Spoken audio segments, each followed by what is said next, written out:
नमस्कार दोस्तों, मैं राकेश कुमार युवा शक्ति संगठन का एक सदस्य होने के नाते आप लोगों के बीच रूबरू हो रहा हूं। आज का जो टॉपिक है वो यह है कि संस्था को से हमें क्या बेनिफिट है, क्या नुकसान है। हमारे गांव में अगर कमेटी संस्था लोगों का एक ग्रुप काम करता है तो उससे क्या फायदे और क्या नुकसान है। तो पहले नुकसान की बात कर लेंगे, उसके बाद फायदे की बात करते हैं। तो फर्स्ट ऑफ ऑल फायदा नुकसान क्या है। नुकसान, अगर कोई भी समाज संगठित नहीं है तो उसे कोई भी पराजित कर सकता है। पराजित से मेरा यह तात्पर्य है कि आप अशिक्षित हो सकते हैं, आप बेरोजगार हो सकते हैं, आप समझिए कि कोई काम नहीं कर सकते हैं। जब तक आप संगठित ना हो तो आपका कहीं भी वैल्यू नहीं रहेगा। अगर एक समाज, एक गांव अगर संगठित नहीं है, वैसे तो पूरा देश संगठित होना चाहिए, लेकिन स्टेप बाय स्टेप शुरू करेंगे, पहले गांव से ही शुरू करेंगे, तभी वो एक शहर में बदलेगा, फिर वो एक देश में, राज्य में बदलेगा, फिर वो देश में बदलेगा। तो हम सब युवा ना अभी उतने ज्ञानी तो नहीं है, जितना ज्ञान है उसी के हिसाब से हम बात कर रहे हैं, आपसे समझा रहे हैं कि आप असंगठित हैं तो आपको कोई भी कुछ कर सकता है। जैसे आप गरीबी का दंश झेल रहे हैं सभी आदमी, वैसे भी झेलेंगे। अगर संगठित नहीं है तो हमें अच्छा एजुकेशन नहीं मिलेगा, पढ़ाई लिखाई अच्छा नहीं होगा। हम असंगठित हैं तो हमें अच्छा डॉक्टर नहीं मिलेगा, अच्छा चिकित्सक नहीं मिलेगा, चिकित्सा नहीं होगा, हमारा स्वास्थ्य अच्छा नहीं रहेगा असंगठित रहेंगे तो। और हमारे समाज में कुप्रथा ज्यादा रहेगा अगर हम संगठित नहीं रहेंगे। संगठित नहीं रहेंगे तो धन हानि भी होगी। अब धन हानि कैसे होगी? हम आपस में लड़ेंगे, हम एक दूसरे से बैर करेंगे, ईर्ष्या करेंगे। ये असंगठित होने का सबसे कारण है कि आप उससे क्या क्या हो सकता है। रही बात अब और क्या उसमें हो सकता है, तो मेरा एक ही उद्देश्य ये है आज के टॉपिक के लिए कि अगर हम आप शिक्षित नहीं हैं तो सारा व्यर्थ है। और व्यर्थ इसलिए, इसमें मैं कबीर दास जी का एक दोहा आपको कोट करना चाहता हूँ, आपको बताना चाहता हूँ उस माध्यम से कि कबीर जी ने कहा कि बड़े हुए तो क्या हुआ, जैसे पितार खजूर, पंछी को छाया नहीं, फल लागे तिदुर। इसका तात्पर्य यह है कि आप समाज में कितने भी पैसे वाले हो जाए, कितने भी आपके पास ज्ञान हो या बल हो, अगर वह समाज के काम नहीं आता है तो व्यर्थ है। जैसे कि आप अपने गांव में देखते होइएगा कि तार का पेड़ है, वो कितना ऊंचा होता है, उसका कितना छाव होता है, कुछ नहीं, फल भी कितना ऊंचा लगता है।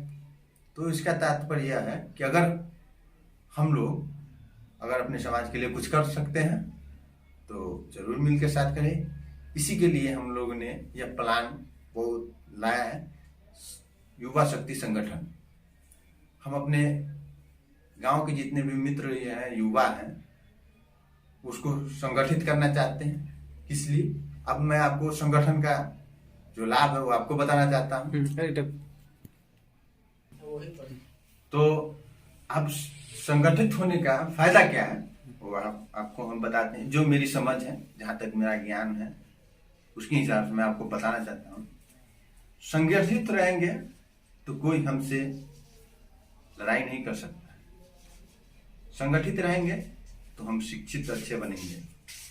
संगठित रहेंगे तो हम अपना अच्छा हेल्थ रख सकते हैं, स्वास्थ्य जो हम कमाते हैं, काम करते हैं, किस स्वास्थ्य अच्छा है तभी हम कमाते हैं। संगठित रहेंगे तो हमारे गांव आस में जितने भी कुप्रथा है उस सबको खत्म कर सकते हैं। तो सबसे पहले शुरू करते हैं कि अगर संगठित में रहेंगे तो शिक्षा। आप किसी भी देश का, आप यूट्यूब चलाते हैं, मोबाइल चलाते हैं, उस पर सर्च कीजिए। किसी भी देश को अच्छा और समृद्ध बनाने में सबसे बड़ा महत्वपूर्ण योगदान रहा वो शिक्षा का। शिक्षा ही का वजह है जिसको चाणक्य ने चंद्रगुप्त जैसे भिखारी को राजा बना दिया। आप पढ़ लीजिएगा कहीं भी, चाहे यूट्यूब पे सर्च कर लीजिएगा, वो आ जाएगा। और दूसरा हेल्थ। अगर हम सही से कमाएंगे और हमारे साथ में कोई डॉक्टर नहीं रहेगा, हमारे समाज में कोई अच्छा डॉक्टर, आप गांव में देख लीजिए, किसी भी गांव में गांव की बात छोड़िए, सीतामढ़ी डिस्ट्रिक्ट में आपको अच्छा डॉक्टर नहीं मिलेगा। तो हम अगर युवा एक साथ रहेंगे, जो महीने का डोनेशन देते हैं, उससे हम एक अच्छा डॉक्टर भी तय कर सकते हैं अपने समाज के लिए। पैसा रहेगा तो, सब युवा संगठित रहेंगे तो दूसरा फायदा हुआ। तीसरा, रोजगार। रोजगार दोस्तों, अगर हम संगठित रहेंगे तो हम अपने समाज में जो युवा है वो सब बाहर काम करते हैं। अगर हमारे पास पैसा होगा, डोनेशन का जो पैसा रहेगा उसका इस्तेमाल करेंगे और कोई छोटा लघु उद्योग कर सकते हैं, जिसमें हम जैसे युवाओं को बाहर न जाना पड़े, अपने गांव में ही काम कर सकते हैं। तीसरी बात हो गई। चौथी बात, जो गांव में कुप्रथा है, जैसे कि छुआछूत हो गया या कोई और भेदभाव हो गया या किसी गलत, जैसे किसी का बच्चा हो गया वो गलत संगत में पड़ गया, तो आप नहीं डांट सकते हैं। लेकिन अगर संगठित रहेंगे तो हम उसको बता सकते हैं, उनके गार्जियन को कह सकते हैं कि भाई ये गलत है, इसको थोड़ा समझाओ। अगर वो हमारे साथ संगठित रहेंगे तो हमारे विचारों से वो प्रभावित रहेंगे। जरूरी नहीं मेरा ही सिर्फ विचार हो, हमारे संगठन में जितने लोग सबका विचार होगा और उस पर कार्रवाई की जाएगी, ताकि जो गलत संगत है उसके विरुद्ध उसको सही किया जाए और सही संगति कैसे हो इसके लिए उपाय सोचा जाएगा। और उसके लिए बहुत सारे उपाय हैं। अब आज के लिए बस इतना ही। गुड नाइट, शुभ रात्रि, शुभ रात्रि, शुभ रात्रि।